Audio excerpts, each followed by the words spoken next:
Ladies and gentlemen, welcome back for episode 2 of Super Shrimps, the Super Sunday podcast. Now, today's guest is Curtis, and we're going to be talking everything from traveling to experiences, budgeting, a whole array of things, because it's what you guys asked for. It's what you guys want me to cover before summer holidays kick in, if we're allowed to go. So yeah, I think let's just dive straight in to the build-up of traveling. Let's start from the beginning. Let's go chronological. So the first step is booking. Now, experiencing booking can be a different process for everybody. So if you're booking a 2-week holiday, family-wise, it'll be a lot different. Say if you're booking interrailing, which I know you went on in the summer, Curtis. How did you go about booking a whole traveling trip covering 6 to 7 countries as to opposed to traveling to just one? Well, first of all, it's different in the sense that you don't just sort of get your package holiday. What we got was an Interrail ticket, so it's like a train ticket that has you can get different ones that have like five journeys on them, 7 journeys on them, or like 10, and they all last over a specific amount of time. It's usually about 28 days. Yeah. So that cost us $255 to start off with, which is pretty good. So obviously, I got from what we did was we went to Budapest. We flew to Budapest and then came back to the Netherlands and then flew to London from the Netherlands. So in terms of booking everything, you can sort of play it by ear. Obviously, you want to have a plan for, like, we're going to spend X amount of days in Budapest and then we're going to go to Vienna and then we're going to spend X amount of days there and go to there. And you just have to make sure that you pre-book the seats on the train. Yeah. Because I mean, nobody really wants to be standing up for like 3 to 4 hours, and if you're spending an extra £3 to sit down, you might as well take it. Yeah. Other than that, hotels and accommodation and stuff. What we did was we went on Hostel World, and you still sort of do all the same style of thing, like, you know, narrowing down what's the best price, what's the most central, what's near X, Y, and Z, weighing all that up. You just have to do it about 7 times, which is a bit of a pain. But luckily, I had 2 other people with me to do that instead, and I just smiled and nodded and said, "Here's my payment details." So that was pretty easy. But the thing is with hostels and stuff, you obviously, because your trip's slightly more flexible, and you know, you might miss your train, not make it to the hostel and miss an entire day. They take a booking fee, and then you pay the rest when you get there, which works well. But you know, I'm to be honest, I sort of forgot that we'd just paid a booking fee. And I remember thinking, like, on the build up, like, oh, this is really cheap, this is great, I don't know why people don't do it more often. And then we got there and they're like, yeah, they need another £70 from us, and I was like, oh yeah. So just don't forget that you have to pay stuff. And yeah, in terms of booking things, yeah, some things you do have to sort of book, like some museums and stuff. The Anne Frank Museum in Amsterdam was one of them.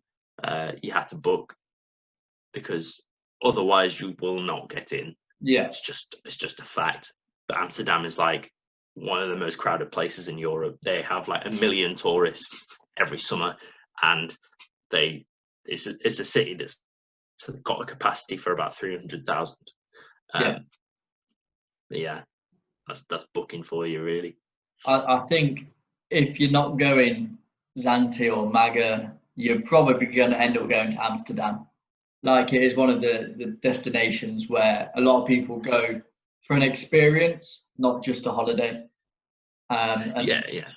I've never been on a lad's holiday. I've never done one. I've never been involved in a process where there's multiple of you going or trying to find things to do. What, in terms of interrailing, what was it like experiencing a culture in so many different countries in terms of people around you, food, experiences? What was it like being a traveler, so to say? I mean, it was really good. Like, you know, everywhere's sort of different, and if you're going traveling and you're looking for McDonald's at every place, then just go home. Don't bother, because there's no point. You might as well just sit at home twiddling your thumbs and, you know, go Mackey's every other day. You can obviously, we're living in a very sort of technological world. You can Google stuff like what's best, what's the sort of what's the culture, what's the food like in this place, and then, you know, just go and try it. The thing that I would probably suggest most is to try and eat as local as possible. Like, it's sort of local businesses, they usually give you the best sort of experience of that.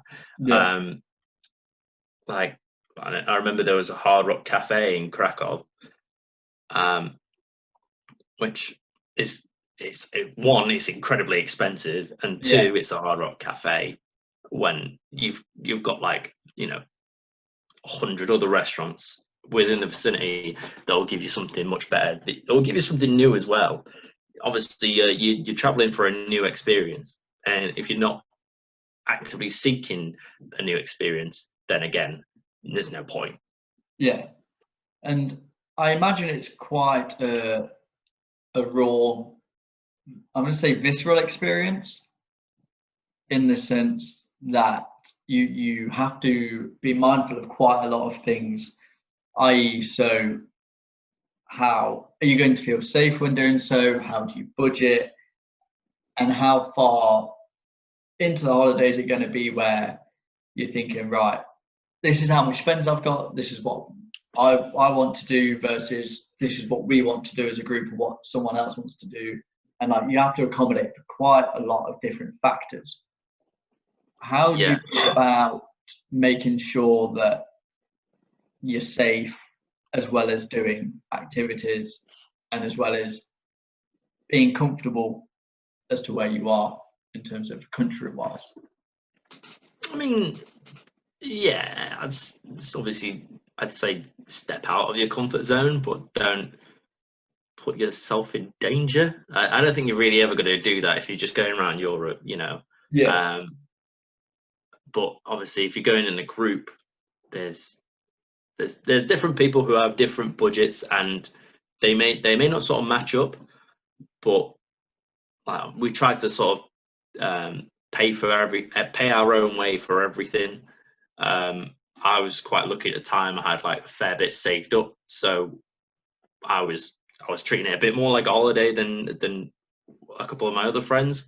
And that's fair enough, you know. Like, you only don't feel like you've got to keep up with someone. If you get someone who's, like, you know, out there just tap flashing it off, there's no point in keeping up with that, because end of the day, you're all going to be broke by the end of it. So that's true. There's no point. But one thing I definitely would suggest, a lesson that I learned very quickly, is get a Monzo card. They're very useful for traveling in Europe. I'll put the link in the description. Yeah, sponsor us, Monzo, if you like. You can you can use them in a lot of ATMs around Europe and stuff. They have great, like, interest rates and very low conversion rates for currency as well. However, the further you get out, the less likely it is that companies take card. It seems very bizarre in 2020, when we're living in the UK and we've got, like, you can pay with your face, and they still take cash. But that's something that I learned very quickly when I got to the airport. A friend said, "Oh, have you got cash for the for when we're like, paying off the hostels and stuff. And I was like, no, I'll just use my Monzo card, right? I thought that's what we got them for. And she was like, no, they only take cash, a lot of them, so you might have to get some cash. So by that point, we're at the airport, and I'm sort of a bit like, oh, so I'm gonna have to just quickly dash over to the bureau before the gate opens. And obviously, the thing about a bureau in an airport, it's effectively your last chance. Yeah. So the commission rates for a bureau in the airport are like up here, and the commission rates for Marks and Spencer's money, a nice month in advance, are like down here. Yeah, you're gonna get shafted if you get your money at the airport. So don't. It's always better to carry cash and your card in case you lose your cash or you lose your card. You've got one as a sort of safety net, as a backup. And if you lose both, then you probably should be there on your own anyway. Yeah, they're always going to try and fleece you, no matter where you are, whatever airport. They know what they're doing. Yeah. And I think that's the same in every country, whether you're wherever you are in the world, from Europe to Asia to Africa, wherever it may be.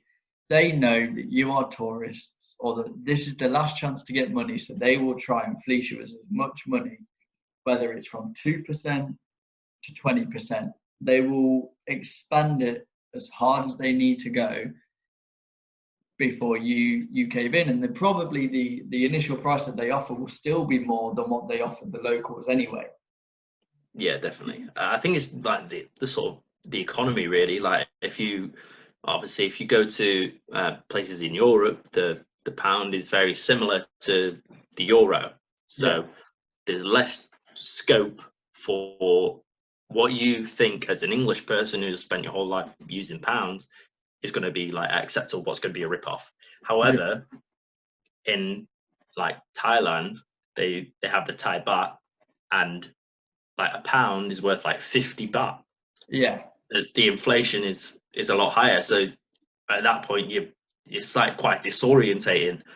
If you go into a shop and you buy a can of Coke and it's like 20 baht, you're like, what's it, 20p or 20 quid? It's very strange, and the people will use that to their advantage, especially if they're not tied to like a company. Like you can trust the prices in 7-Eleven or a convenience store, but the tuk-tuk driver, who's just like a sole trader almost, he's like a taxi driver, he's gonna try and sort of do you over, really.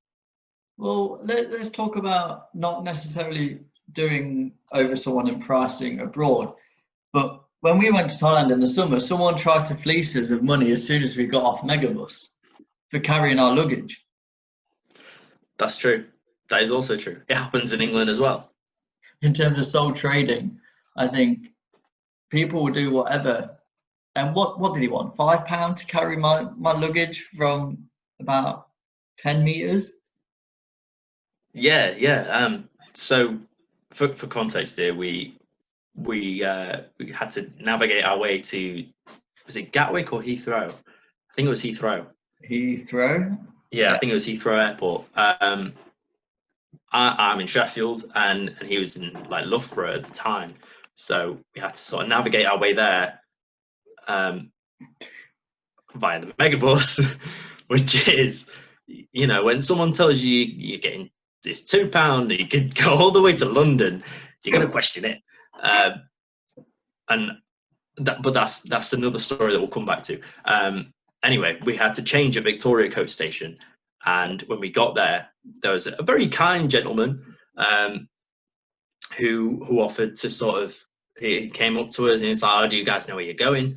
And I was sort of like, I was there with my piece of paper, National Rail on it, National Express, and I was like, where's gate 5? And he's like, oh yeah, come with me, it's fine. Yeah, I'll take your bags, it's okay. I was like, oh, okay, that's very, very nice of you. He must work here, right? Surely. And then he sort of, he walks, he starts talking to us, oh, where you going? You on holidays, stuff like that. It's like, yeah, we're going to Thailand and stuff like that. And then we get there, it's like 10 meters, like you said, drops the bags and he goes, yeah, so your gate's just there. It'll be here soon. And he sort of held his hand out. And I was like, do you want to? He was like, no, you need to pay me now. I was like, what? I give you £1. So the courtesy of him doing nice hard work, I gave him an old £5 note. He had needed difference. He didn't realise, did he? No, he didn't realise. Maybe that's because it was like 5 in the morning, you know. That's true.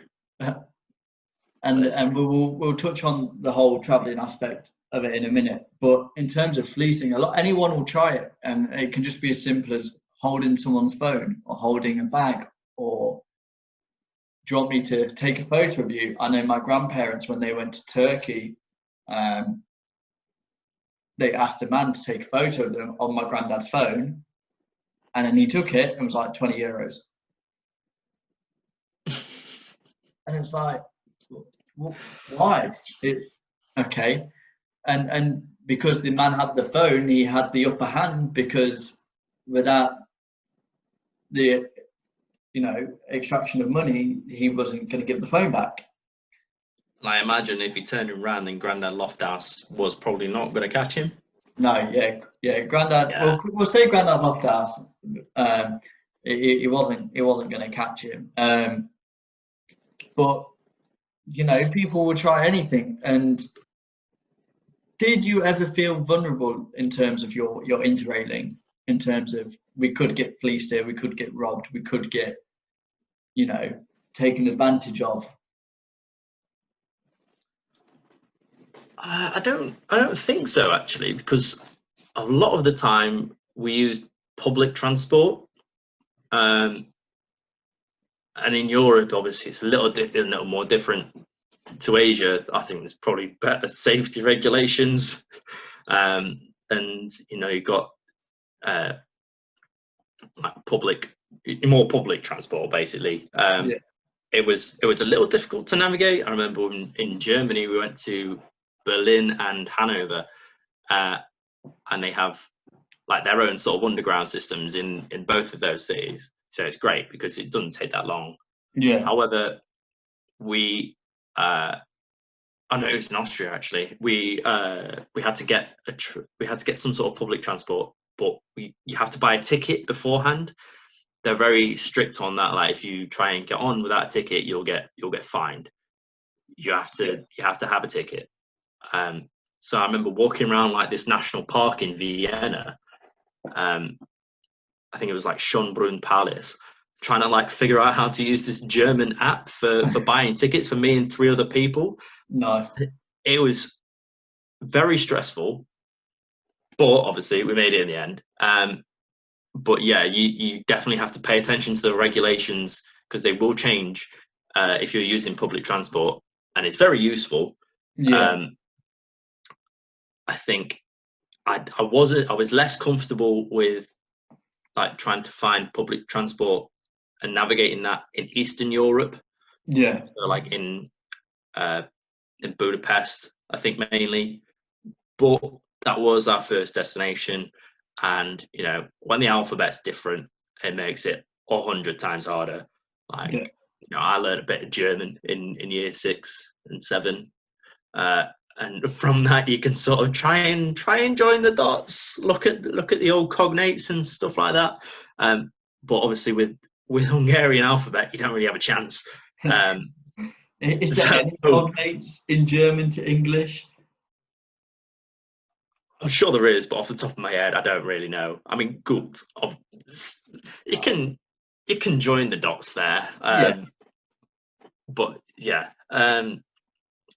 Yeah, I think we did a lot of walking in Budapest, and it was tough because of that. But it is what it is, really. So you said you've done a lot of traveling, walking. How did that impact the way in terms of planning of packing? So you're trekking, say what, on an average, I don't know,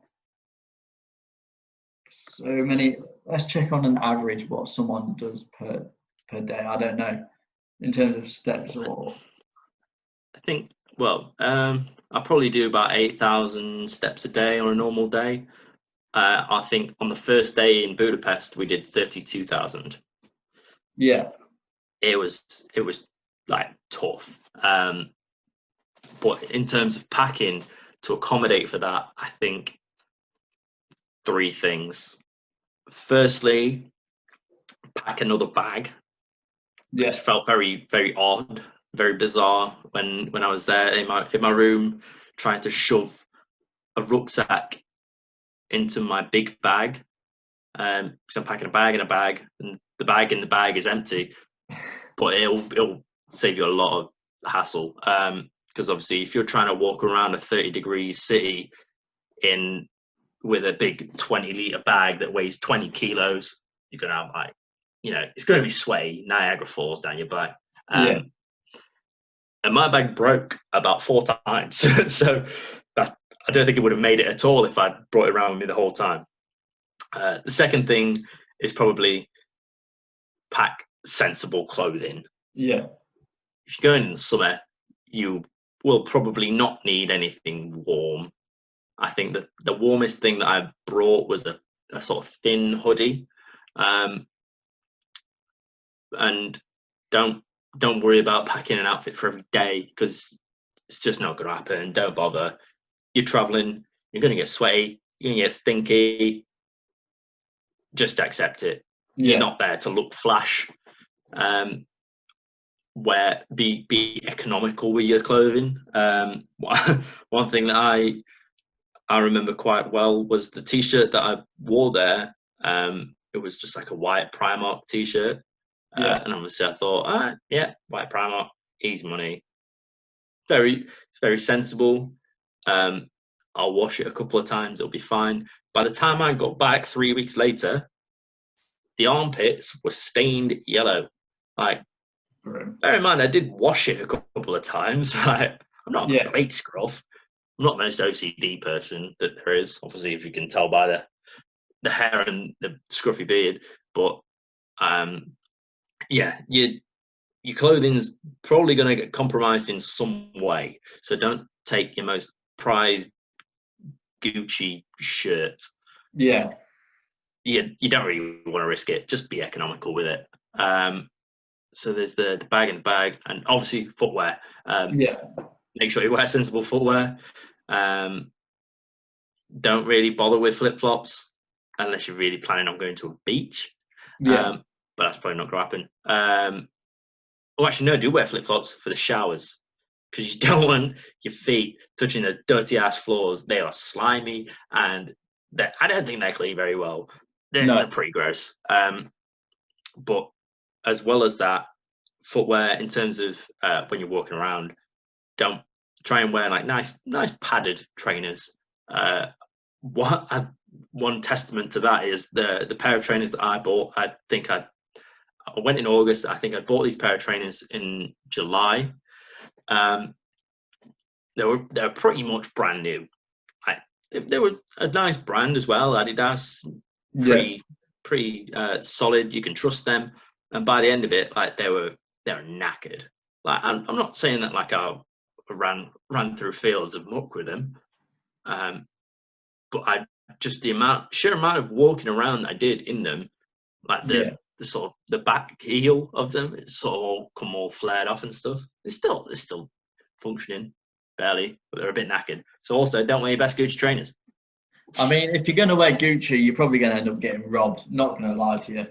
Very true. In terms of keeping the comparison between something a bit more experience-wise in terms of interrailing compared to something like a holiday, the comparison between a hostel and a hotel, I imagine it's quite weird waking up next to someone you've never met before in the next bunk along to your right or to your left, rather than having that comfortability of waking up, setting your alarm 9 in the morning. It's fine, I'm going to wake up in my own bed, in my own room where I'm comfortable. It's my vicinity. I imagine that's quite a tough experience to get used to. Yeah, it's new. It makes you less inclined to want to like be in the hostel, which is great because obviously you need to spend as much time as you can going out doing stuff and acquiring these experiences. Like showering as well. That's such a pain in the ass because you got to have all your toiletries and stuff. You need your towel, but then you sort of need to wear clothes to the bathroom as well because you don't want to be, especially if it's not in the room. Some of them did have en suites; they were more expensive.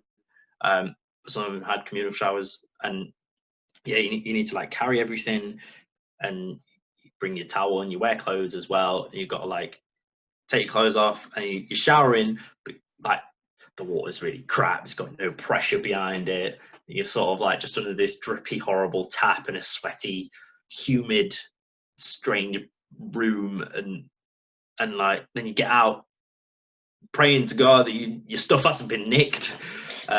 It's all still there, and you got to sort of like awkwardly do that really awkward pant shuffle thing where you still have a towel around you, and you got to sort of like try and shuffle your pants up so you don't shove on your ass, and then you go back to the room and there's people all around you while you're just sort of there knocking about in your boxes.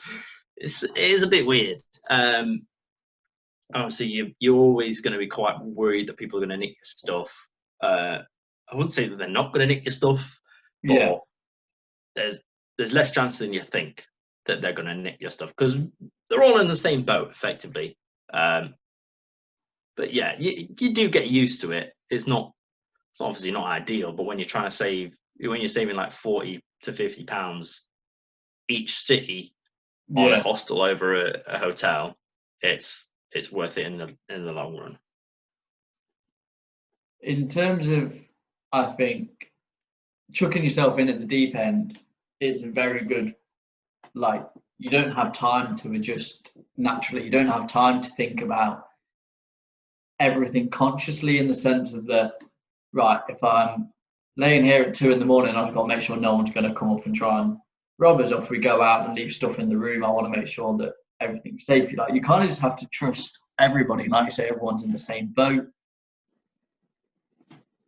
But did you feel safe in the sense of, like, would you have done it on your own? Or would you have gone as a group, definitely? Or would you have changed anything about the experience? I mean, in terms of what you said about like your possessions and stuff, you don't really need to worry about it. You do get a locker.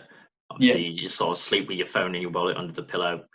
And obviously, you're taking most of your important stuff with you when you're going out. But following that, would I do it on my own? I think it'd be less fun. There's obviously a lot of pros and cons to going on your own, as opposed to with a group of people. I feel like I will speak for me and my 2 other friends who came with me. You'll get on each other's tits. It's inevitable. So sometimes it is nice to sort of go off and do your own thing. As long as in a group you can still do that. I think there were a couple of times where like one of us just sort of went out for a walk. I think at one point I'd had enough. I went to the bar, got myself a beer, and I sat outside on my own, and it was magnificent. To go on my own, I think I have to be a lot older. Because obviously, I'm 23, and usually the people who go traveling like 18 to 25 kind of age gap, and we're a lot less experienced. We're learning, sometimes, so you learn from your mistakes. Sometimes you'll get ripped off, sometimes you'll get lost. And it's definitely a lot easier when you have other people there to keep us a very sane state of mind. Yeah. So yeah, I remember one thing my dad actually did was he went to America on his own for like 5 weeks. He wanted to travel across America. Nice. Um, and obviously when he introduced the idea, I sort of said, "Oh, you're taking mum with you as well?" And he's like, "No, I'm going on my own. I wanted to do this before you and Gemma were born." I was like, "All right, cheers, Dad. Sorry to say that I just ruined the last 23 years of your life." Yeah, I mean, people, we as people like to be on our own sometimes, and as long as you're able to respect that, and it's not always going to be that so and so wants to go on their own and do their own thing because they hate you. It's just purely because they just want to do it. Yeah. There's no sort of charged meaning behind that. I think it's inevitable. I think that is one thing where you're in a group of three, a group of six, even if you're a couple, I know in Hong Kong we kind of had our own space. We'd been traveling just over 3 weeks. We're coming up to a month, and we were like, we now have Trying to our own. knock you out.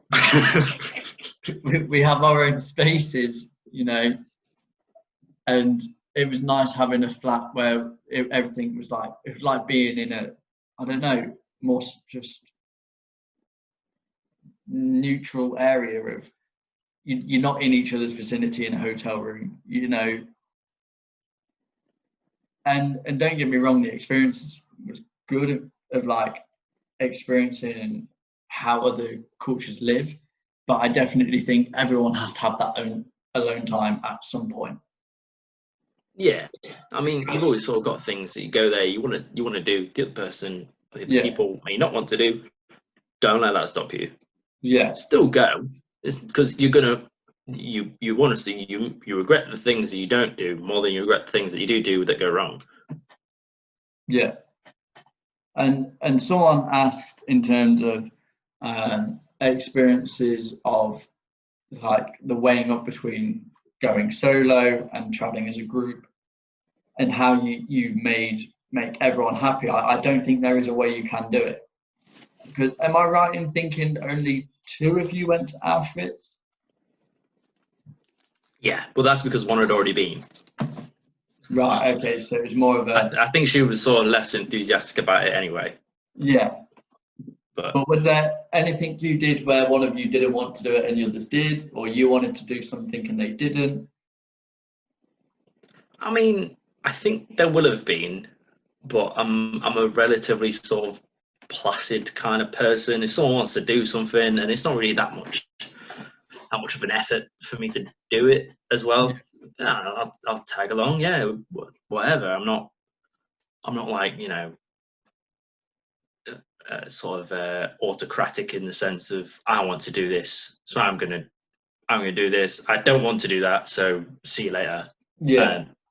Is some things I don't think I was as up for doing as the others. I still went and did it, and I probably, well, obviously I didn't hate it that much because I don't really remember it. So Yeah. you'll still learn something. And to top off Interrating, what was your favorite destination out of the places you went? Where would you say to someone who's never traveled or interrailed before, go to this place and do this? Prague, 100%. I think there was, in terms of rating the cities as I went along, there was always the following criteria. One is how expensive it is. 2, how much there is to do there. And 3, how easy it is to get around. And in Prague, it wasn't the cheapest place. Yeah. But for good reason. There was so much like stuff going on. There was pretty much every city we went to, we went on a walking tour. So what that is they have like tour companies, good old fashioned big yellow brolly. You follow the brolly, you pay what you like at the end. Don't be a cheapskate and give them nothing. But they tell you so much interesting stuff about the city, what happened here, what all this and stuff like that. In Prague, we went on 2 because there was so much to discuss and talk about. Yeah. A testament to how much there is to do. Did all sorts of cool stuff. Like we rented a pedal boat. Went to the bar where you can pour your own pint, and I had like 6 purely because I could just pour my own. Yeah. Great business outlook. Yeah, absolutely loads to do, and there's so much beautiful stuff there. And obviously, because it was a little bit more expensive in the city, Hostel was slightly more outside. I think in terms of the sort of main attractions to our hostel, probably been an hour walk in, but the tram system, the buses and stuff, dead easy to use. You just hop on, bop, off you go. None of that kind of, you must buy a ticket stuff. Yeah. And obviously with the help of Google Maps as well, relatively easy to navigate. And yeah, all around, I think probably the best experience I had. Yeah. Nice. This is a good segue in terms of navigating yourself around a country. Now, we're going to come away from interrailing and we're going to talk about an experience where I may have messed up a bit in terms of directions and so this is a story. Me and Curtis were in Hong Kong, the last leg of traveling in. We went for the whole of July, didn't we? From the beginning to the end of July. Near enough, yeah, I think so. 3 weeks and 4 days, and pretty much we were in Hong Kong, and there a monsoon was coming, and we were like, right, we're gonna get on a bus, and we're just gonna, get back in drive, and basically through a fault of my own, I will say, I read the wrong sign in the direction, and we got on the wrong bus. And we got on the right bus, but it went the wrong frigging way. You told us to get on the wrong side of the road. So basically, this bus driver kicked us off, and we were stuck in the middle of a monsoon. And then the bus came back round, and it was the same bus and the same driver. Yep, and he was just like, hello. And when you say it was a monsoon, like it was raining. It wasn't like the sort of fine rain that soaks you through again in England. It was like buckets, buckets. You've had your sort of strong showers. It was almost like a fire hose had gone off, just over us.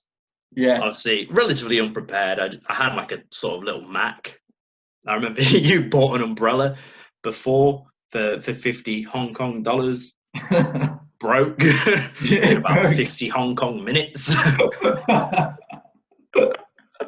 And it's not the easiest thing to do. And I'll put an app in the link in the description, but we used a travel app, didn't we?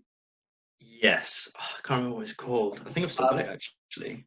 If you've still got it. It was City Mapper. City Mapper. And we found it quite useful. So I would definitely say as a tip, use technology to hand if you can. Definitely. Like you say, you've got maps. Even we used a lot of basic Google Maps in Thailand. Yeah. Google's very much stretched around to the far reaches of Europe now. So you can literally just, it's like sat nav your way there via public transport. It's ace. Yeah. On the topic of maps, on topic of apps, though, actually, one thing that I remember came into handy very much so was a currency app. So it's not really called anything specific. It's on my phone. It's just called Currency, but nice. You can get all the currency you're going to be working with. Type in pounds, it'll convert it to Czech crowns, to euros, Hong Kong dollars, whatever you like, and that has definitely saved my ass in terms of getting ripped off. Because if someone comes up to you and says, "I want 2,000 baht for this," yeah, you're gonna be like, "I ain't got a clue what that means." It's this amount of notes, but I have no idea what it translates to in pounds. So get it because it'll save your ass, 100%. I mean, I was never good at bartering prices anyway. No, you weren't. You really weren't. Especially That was when mainly my priority. the tuk-tuk drivers and now we use tuk-tuk quite a lot actually, but that's because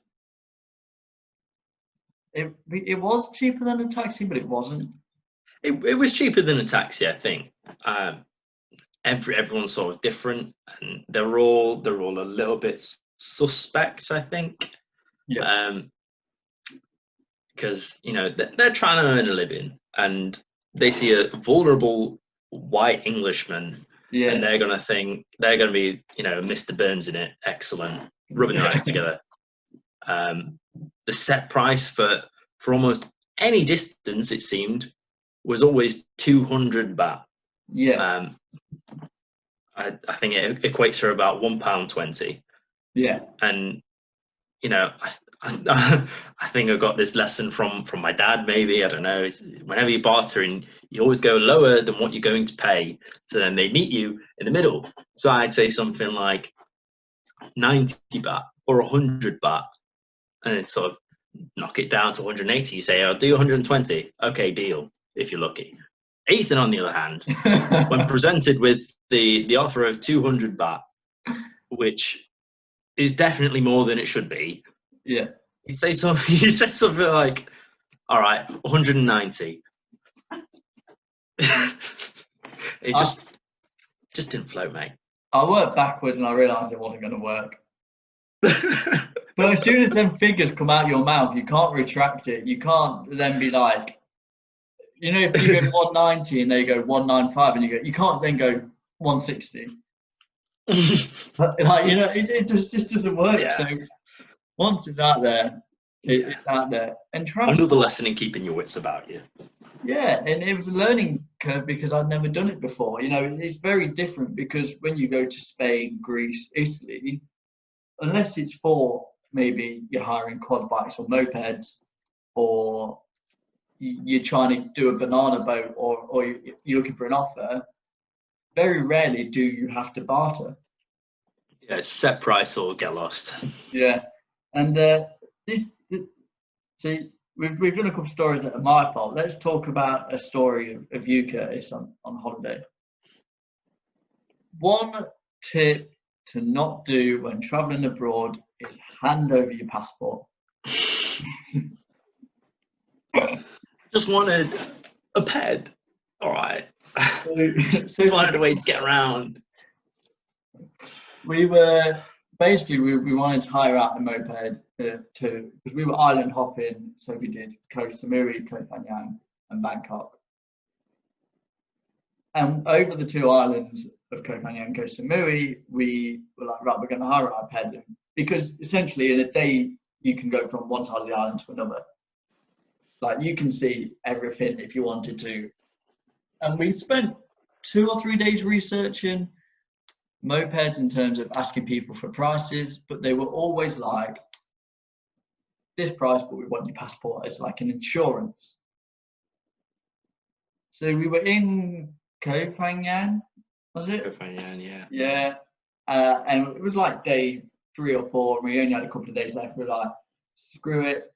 There's this moped shop, let's see if they'll do it without, giving over our passports, because it's our identity at the end of the day, and they could do anything with it. So we get there, and I don't think there's any mention of a passport for at least a good 10 minutes whilst we're bartering price, until they go, we want one of your passports. So Curtis decides to give over his passport to this Thai family who was sat there on their front garden. This kid was in a like a cot, and the mum was sat there on the plastic chair, and the dad was trying to barter on this dodgy little hut. And then a week later, when trying to get back into England, there was a potential stoppage because Curtis could not get back in because of the passport. And we were like, do not give over your passport, kids. Why? Yeah, I mean, that's pretty much the brunt of it. But At the end of the day, how much did you enjoy Koh Phangan? Oh mate, it was. I think it's up there with. I think It was an absolute blast. It was Exactly. Definitely top destination out of those 4 that we visited. And I'm not saying hand your passport over, but maybe try and find alternative ways to explore the island. I mean, there's not exactly a megabus in Koh Phangan, is there? No, there's not much. Maybe just a very long walk. I don't know. Yeah. But yeah, it was really nice to see everything. You can get actually bring us on to another story actually, which happened shortly after. Again on the theme of people ripping you off. Koh Samui. Yeah. So we went from Koh Phangan to Koh Samui for I think was it 5 days or so. Yeah. And in that time, we learned our lesson, and we thought, I'm not going to give my passport to anyone. And I strongly recommend that you, Ethan, should not either. I didn't. So we found alternatives, and we had there was like tour guides who would take you on their ped. Yeah. Probably not the safest thing to have 3 people on one ped, but I mean, all I can say is I don't recommend it, but we didn't die. No, Touch wood. we didn't, but we did get ripped off. Nearly. So oh yeah, no, I forgot. Yeah, nearly. You know what I'm talking about now, Yeah. yeah. Do you want to tell it?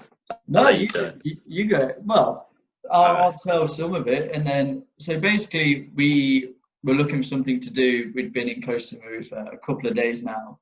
We one night we went out. We basically found some like banging restaurants. We did a lot of, you know, I want to say on a tangent, the food out there was incredible.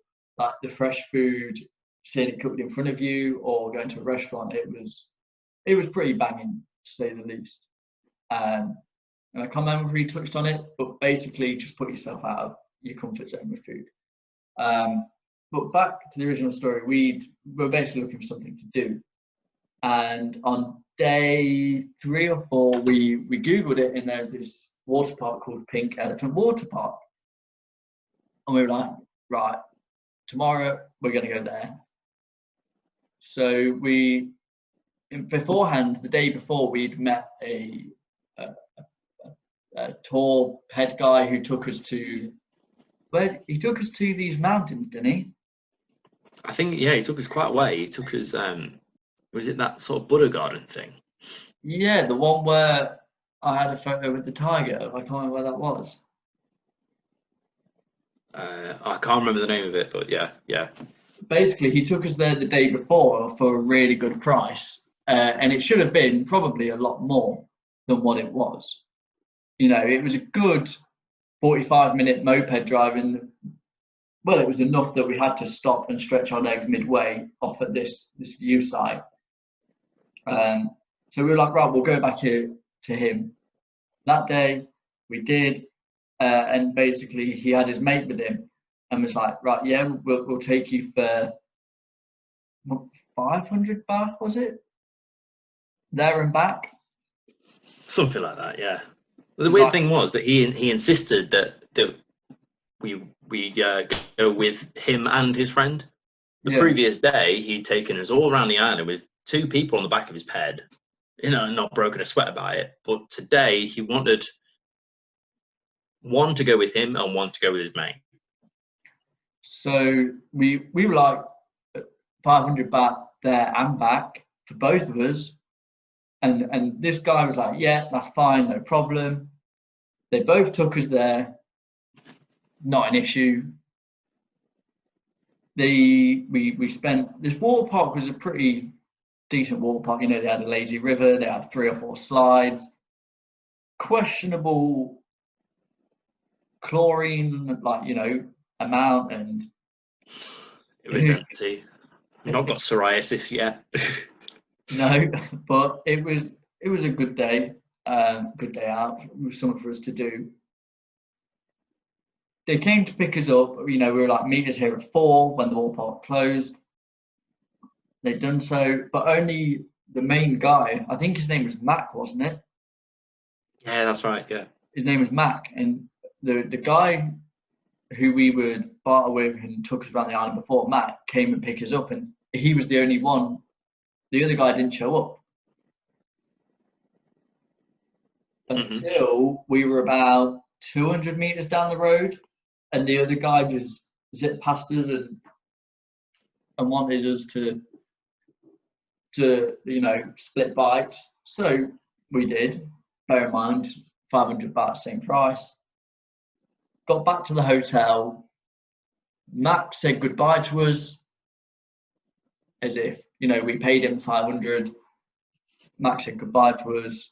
So we got off. We were meant to go up to the hotel room. Then his mate, he basically called us out saying that it was 500 both, 500 for me, 500 for Curtis, there and back. So they wanted like another 1,000 baht pretty much. And I was like, no. we said this, we made an agreement, and that's that. We honoured the agreement. That's it. Yeah. You confirmed, you nodded, you said yes. You seemed to understand. It wasn't like we sort of, tried to do some on what we were saying, using our words differently. Obviously there is a language barrier, so there's a lot of back and forth. Yeah. It probably went on for about 15 minutes of, no, I want 500, 1,000 more baht, and we say, no, we made this deal, this was the deal. Tried to sort of, explain it in the most basic of terms because obviously there's a language barrier. And in the end, the receptionist from the hotel comes out. She's sort of like asking what's going on.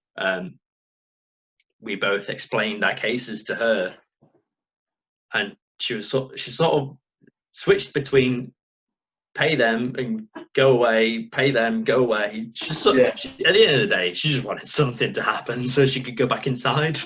I think we were causing that much of a commotion outside the hotel, and she was like, just do it. Yeah. And I was like, no, because I haven't got any more money. I mean, that's the story in terms of money-wise, but basically she paid the drivers. I think she met them halfway and just gave them an extra 500 and told them to be on the way. We said thank you, and that was it. But and then sort of walked past her like that. Yeah, and we were hoping for the rest of the holiday that we never saw her, because I don't know if she paid from the hotel or out of her own pocket. I don't know. I do feel a little bad, I've got to say, if she paid out of her own pocket, But transportation around different countries, it's always going to be different, whether you're doing it yourself or someone else is doing it for you. And you just have to be careful and make sure that you're certain that that's what you're paying or that's what you're doing in order to get that mode of transport. And like money-wise, Thailand was cheap. Oh yeah, definitely. Until we spent £80 on Chinese on the first night or whatever it was. Yeah, that was, I will call that the great adjustment to the currency. Yeah. So if you're having a Chinese at home, you would maybe order a rice dish to share, chips to share, and then maybe a dish or two each, and a drink. Give or take. So we were sat here with these menus. We're like, right, we're getting a beer. There is no doubt about that. We've been traveling for 16 hours. Some poor geezer on the plane has had to put up with us. This old man who actually made conversation, has put up with us. We've been traveling. We want a beer. So we were like, right, we've got this beer. We've got the rice dish to share. Let's just get 2 dishes each, and we'll be fine. We ordered so many dishes. Didn't really do the maths, did we? No, we didn't figure out how much we were paying because we didn't take all our currency out with us because we were budgeting. And the bill came, and it was something like,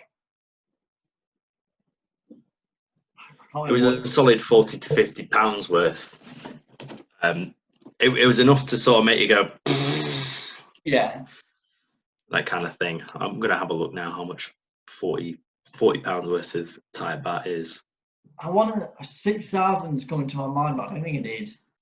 Nah, £40 is 1,600. I'd say it was probably about about that. I think it was between about 1,500 and 2,500. Because we didn't know how much to take out with us, and it was a big shock to the culture, even just walking the streets of Bangkok, let alone, you know, how many times we walked down the street and someone was trying to sell us something, or someone was trying to grab our arms and drag us into their shop, and you just have to say no. Yeah, it was very, very strange, very bizarre. I remember in Koh Phangan as well, when you said about people like coming up to you and stuff, the women in Koh Phangan, Oh mate, they really do love chicken nuggets, as they referred to us as, or easy white meat. You know, I didn't want to at all, but at times they reached out, like so we're walking down this street to get back to the hotel, and they you just see this arm sort of come out and just grab you and try and pull you in. You're like, get off me. It's very, very bizarre, and I hate it, to be frank. We met a guy there who'd been living there for like 10 years, hasn't he? Yeah, the guy in the tiki bar. In the tiki bar, he was a bit of a ropes bar. Yeah, it was basic. It was very basic. But he was basically saying how that's their business and that's the way they live and that's their life, and we've come into their culture and they have to make their money. And unfortunately, Thailand is renowned for Ladyboys, the massages in a ropes element. You know about that one, don't you, Ethan?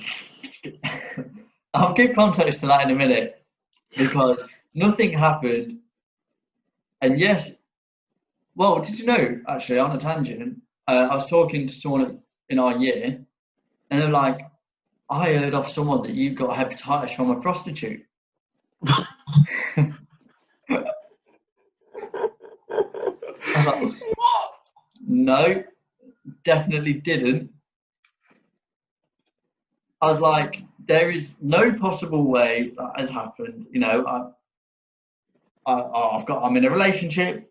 You know, I'm not, you know, that type of person to go round a backstreet alley and do the deed with some lady woman or lady boy or whoever they may be. You know, but that's the way they live, and they will offer you sex for 1,000 baht, and that is it. Yeah. And even though even those, actually, because I feel like we've got to give Chai a shout out. He ain't going to be watching, but there was a guy in Bangkok called Chai who was just a regular geezer, about 50, 60 years old. Yeah, well, he had more years than he had teeth. I know that, because he only had about 3 of those. And basically, one night we were like, Chai, what are you doing tonight? And he was like, ping pong, ping pong. And he was going to a ping pong show. But that's just how they live. And you have to accept that. And you have to get along with their culture. Otherwise, you're going to struggle. Yeah. Unfortunately, like, you know, Chai was very, very kind to us. He definitely helped us out. You know, Bangkok was the first destination we went to. And he definitely could have rinsed us, but he didn't. He was a very nice guy. So there are people that will help you, but you have to be able to differentiate those from the ones who won't. Yeah, and I remember before we met Chai, there was a guy in the hotel who was trying to barter a taxi with us up to the floating river market, and it was just so expensive. And there's just people who don't comprehend that you do actually have to have common sense when you travel. Mm-hmm. And we learned it the hard way at first, but once we got acclimatized to it, it was very easy for us. I felt like in Hong Kong, we had no issues at all in terms of money, or like, you know, we never like, can you show us where this restaurant is, or can you show us where to do this? We did it all on our own. And at first, if Hong Kong was our first destination, it'd probably be the other way around. But it's a lot different to when you go to, I'll touch on Zante with you in a minute, because I know you went there on the last holiday, but I know it's very different for everybody.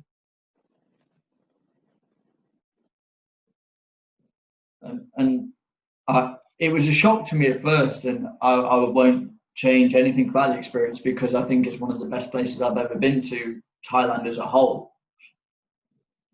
And I'm glad we did it, but there are definitely things that I would take next time and be like, I remember this from this time, or I remember doing so and so this way, and I would change it to do it this way. And we got quite fortunate in Bangkok because our hotel room got upgraded. Yeah, that was very odd to start off with. Yeah, but you know, it's them little things you got to take for granted. So when we booked it, the room was supposed to be standard. They were like, sorry, we didn't tell you, we didn't have a standard room available, so we've upgraded you to the business suite. And it's like, oh, okay, you know, I'll take it.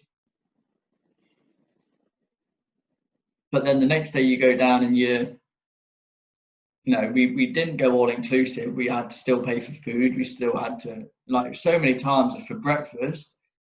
I remember we had these chocolate brioche because it's what we knew. We knew that the pain chocolats, brioche pastries, they're all very samey. And it wasn't until days in that we were eating fresh Thai food cooked for us and starting to adventure and gain more experience of the country itself. Yeah. I mean, I don't think there were that many very appealing breakfast foods that also did to the culture. So I think it was just what was to hand, really, and to save a bit of money. Yeah, there will be things that shock you out there, and you have to be prepared for that. That's what I'm trying to say in a long roundabout way. You have to be prepared for their culture, and you're going to someone else's restaurant to eat, and the way that they eat isn't going to be the way that you eat. It's just going to be very different. Which I'm going to move on now. We're talking about Thailand, we're talking about interrailing. Unless there's anything you want to add before we move on. No, go for it. In terms of, so we've done long haul, we've done interrailing, we'll now go to short haul holidays. And I know you went to Zante in 2016 on a lad's holiday, I believe. Yeah. So 2016, I was 19 at the time. Yeah. There was me and 5 other lads. This is another lesson as well, similar to the one that I learned with, organising your finances beforehand. Yeah. So we went in late June 2016, and if you may remember, that was when the Brexit referendum was taking place. Yeah. So 5 out of 6 of us had all got cash well in advance. Very excited. They're on Snapchat splashing the euros around and stuff. Stupid stuff like that. And one of the other lads, he was thinking, I'm ahead of the game here. What I'm going to do is I'll just withdraw it from the ATMs, and that way I can control how much I hold at one time and how much I spend a lot easier. It'll be a nice way to sort of manage that. So we get to the flight, and we fly in on the day that the referendum is taken, so everyone votes on that day, and then we fly overnight. So by the time we get to the hotel, I think it's about 7 a.m. Yeah. The results have been counted, and we sort of get to the hotel. We get off the bus, and the reception area is sort of by a pool. It's very much reception, bar, and pool at the same time. It's very bizarre. And the fella that is there to greet us is the manager. He's an Australian, so I'll do his accent for you as well. He says, "You're all boys. Where are you from?" Well, we all reply, "Oh, we're from England." And he goes, "Oh, you seen this?" He points to a TV screen behind him that reads BBC News. The UK elects to leave the EU. The pound, and there's a graph of the pound just going against the euro. Now we're all like, oh no. I mean, at the time I was 19, I honestly didn't care. I should have, but I didn't. I was sort of like, all right, cool, whatever. And then a couple of the others, sort of more politically engaged ones, turned to our friend who's not brought his money, and they say, "So what are you going to do, mate?" the pound, nothing against the euro. The value of the euro against the pound went down. Yeah. Plummeted. Some cases it froze. Nobody wanted pounds. Yeah. So he went to the ATM to try and get out money, and it wouldn't let him. So he had no money. So basically what we had to do was pay for his holiday as well, because he decided to bank on the fact that we'd stay in the EU and everything would be fine. And yeah, that was another one. Another reason why you should definitely plan in advance for your finances. But then I've got another story similar to what we've spoken about regarding the people doing you over and stuff. Obviously, the owner of the hotel, the manager, he sees us and he sees 6 young English people on holiday. I'm pretty sure he probably found out how old we were from our passports, knows that we're like 19, 18, 19, and he's probably thinking, right, I can get these guys. So the hotel had an extra fee or a penalty or fine, whatever you want to call it, for having an overnight guest. Now, the conditions of this overnight guest, they were very ambiguous to start with, but I didn't have to worry because I had a girlfriend, whatever. I wasn't going to do any of that. And we were split into 2 rooms because there were 6 of us. So we had 3 in one room, 3 in the other. And in my room, it overlooked the balcony, overlooked the pool, sorry, from a very low, ground floor. You got the balcony here and the pool's like here. You could literally just do a dive from the balcony to the pool, but we didn't, so it would be stupid. And at the end of the holiday, you know, this guy was a bit sly to start with. You could sort of tell he was after us. He wanted to do us over. And at the end of the holiday, he was like, oh, I'm just going to check your room to make sure that nothing's broken, anything like that. We'll give you a deposit back. And so we're sort of stood around at the bar / reception, and he goes into our room and he emerges from the round the corner of the wall, and he says, "So boys, what are these?" And what these are a pair of pink ladies' underwear. Now, all 3 of us actually, I think we're in a relationship at the time, and I am 99.99999% certain that none of us had any sort of overnight guest. Yeah.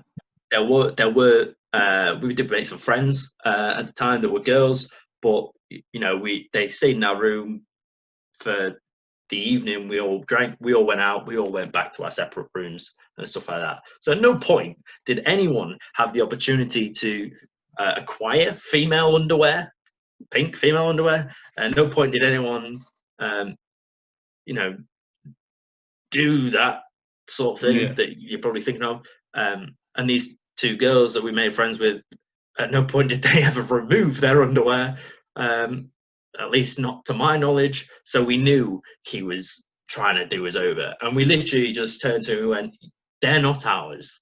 They're not, none of us have engaged in that. So I don't know what you want from us, but you're not getting any fucking money. So get rid. So he'd put them there, or he was basically just trying to scam you of more money by basically saying, right, you're not allowed the extra guests, so when I check your room, I'm going to plant these pants here to make it look like you've had a woman stay, and I'm going to try and con you more money. Yeah, so like, you know, we did the smart thing, which is probably a good tip as well, to take pictures of the room before, when you get there, so you have proof. If anyone says, you know, this chair's broken, you can say it was like that when I got here. Here's a photo. Here's the timestamp. Blah blah blah. Took photos of the room and stuff. And yeah, we were just adamant, and he very quickly just dropped the case. So it was quite clear that he was just trying to rinse us. It was, yeah, it was. But we didn't get roasted, which is great. I mean, in terms of starting from the story, in terms of like being aware of what people try and do and different tactics that they employ, or trying to, like I say, he would have just seen a group of 6 lads and gone, I'm going to try and make some money here, whether it's through trying to fleece them or con them, in terms of I'm going to charge them extra. It's kind of like, in terms of like drink prices, they'll push them up, or, you know, when they're trying to sell you like boat party tickets, or quad bike prices, or food, like stores and things like that. They'll just see it as a marketing opportunity, and that's what traveling and tourism has become for a lot of countries, in the sense of that it is a good tourist place. A good tourist place, like it is good for attraction in terms of tourism, but I think overall a lot of countries now rely on tourists. Greece, you know, a lot of their events, a lot of their strategies or selling points is based off tourist attraction. Yeah, I mean, you got to think about it in this way, like you've got 8 times out of 10 on a lad's holiday, one of them is going to have an overnight guest. So I imagine, very unfortunately, that 8 times out of 10 it's going to work. Yeah. Which is really bad. It's very immoral. But yeah, you know, these you just got to keep your wits about you. You know, you say to your mum, well, you know, no, I'm going on a lad's holiday, and they're always saying, oh, be careful, you never know. And they're right. Basically, they're very correct.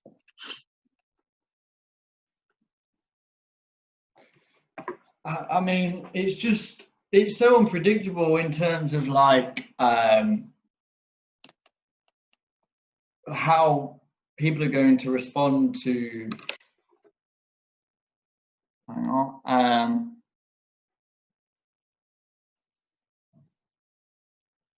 Like if you were going to, I don't know, it's kind of back to the difference of hostel and hotel and how people will react, and how it's like basically in terms of everything is now affecting how a business will run, how they will sell, how they'll continue to progress in the future, and how it affects their, like how many times now is it important that a hotel says leave your ratings on our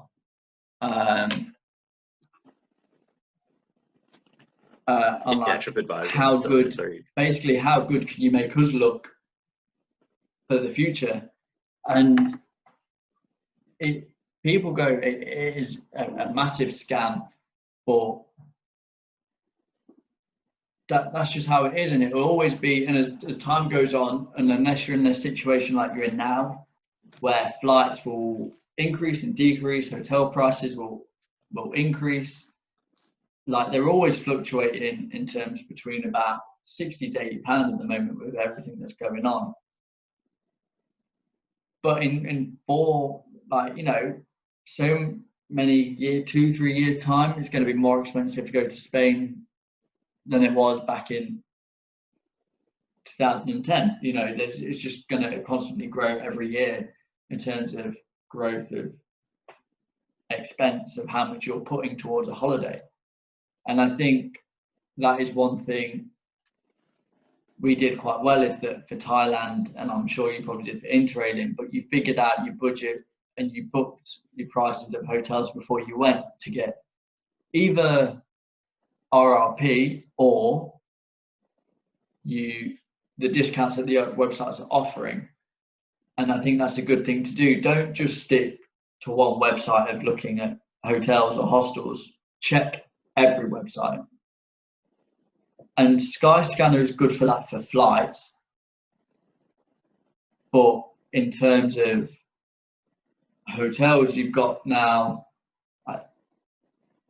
hotel, I think I've got them all. You've got booking.com, you've got hotels.com, you've got Kayak, you've got On the Beach, you've got Lucky Trip. Like, there are so many now where you can compare and contrast, and that's one thing that you must do when traveling. Compare and contrast all money.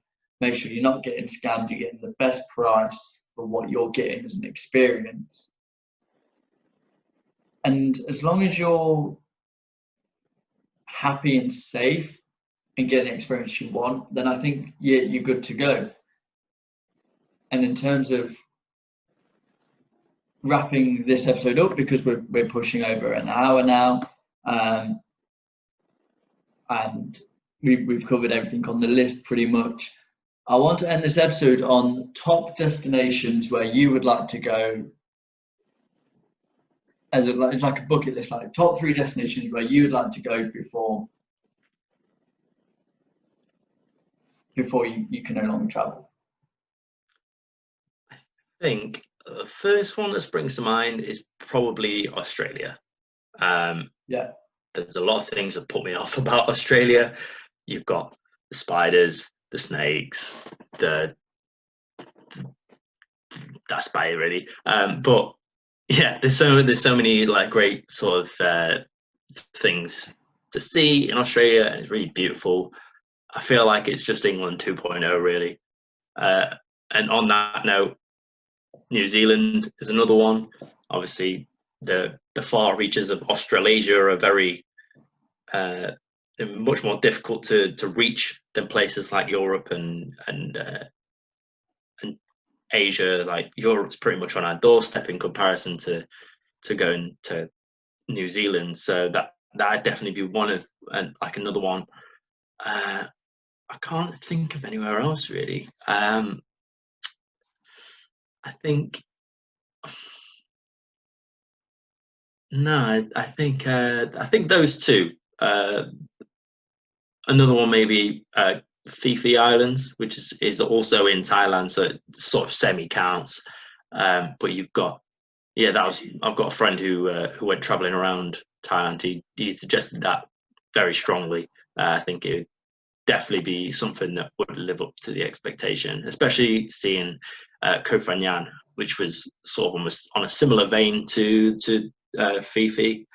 I'd love to go those places. I think you've got to experience as much as the world as you can. Like, you know, there's no point staying just within your hometown, or just sticking to, oh, we're going to go to Spain every year because that's what we're used to, you know. So many of them families you see, where are you going this summer? Alicante. We go to Alicante every year, but we like to go because that's what we know. And I understand why people do it. But like for me, one of my top destinations is Brazil. Like I bought Rio, you know, go to the Christ Redeemers, like see the favelas, like experience a different culture, because I've never done South America. Like I think one thing I definitely want to do is the whole of South America. So Brazil, Argentina, Chile, Bolivia, Ecuador, like experience. I know there's more to it, but if I could do a South America tour, that would be incredible. I think in terms of picking up actual countries, like, it's so hard to just do. Like, I would love to do part 2 of Thailand. I'd love to go experience the other side that we didn't do. We didn't touch on places like Phuket, and we only did the one half of it. Vietnam. So Vietnam is up there. Brazil's on there. In terms of a short haul, I mean, there's so much of Europe that I haven't done. Like, I've not done Italy. I've not done Hungary, Czech. I've not done Dan. I've not, like, there's still so much to explore. So I would probably have to say, I've not done Vienna. So I don't know. There's so many places that I haven't done. So in terms of a short haul Europe, I'd probably have to say Austria, Vienna, and do skiing and like another element of traveling that I've not done. But yeah, I think that's enough to round up this podcast. I hope you guys have enjoyed it. I will leave links to like Megabus, the Hostel website. I'll leave all the links down below. If you guys have enjoyed it, leave any comments, likes, and don't forget to subscribe. If there's anything you'd like to see next episode, then feel free to drop them down and I'll try and answer them if possible. But yeah, thank you for coming on, Curtis. No problem. Thank you for having me. No, it's always a pleasure, bro. And you'll definitely be on again. I know we've got an episode with the lads coming up on the 12th. I know we've got an episode with them coming up, and you'll definitely probably be on again because I want to do a podcast on the whole uni experience. We're graduated now. We're graduates, so out into the big wide world officially. But yeah, we've got to have a ceremony. Yeah, a lot of exciting things to come up for the Super Sunday podcast. So I hope you guys have enjoyed it, and I'll catch you all in a bit.